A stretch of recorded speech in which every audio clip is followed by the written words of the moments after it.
Hey everyone, want to capture those epic gaming moments or save that hilarious Discord call? In today's tutorial, we'll show you how to easily record your screen on Discord with audio. Let's dive in. Part 1. Using third-party software Edimaker. If you need more control or want to add extra features to your recordings, consider using third-party software. Let's take a look at Edimaker, a free and powerful option. First, you'll need to add Discord as a source.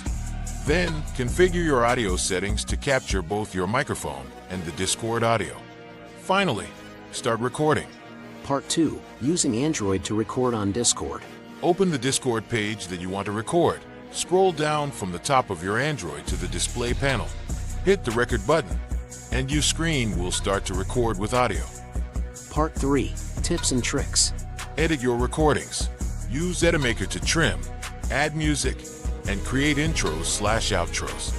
Here are a few tips to enhance your Discord recordings. Optimize audio. Adjust your microphone and Discord settings for the best sound quality. Use a good microphone.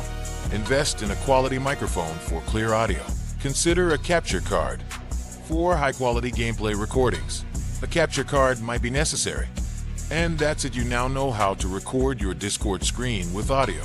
Whether you're capturing gameplay, tutorials, or just hanging out with friends, these tips will help you create awesome content. Don't forget to like, subscribe, and hit that notification bell for more tutorials. See you in the next one.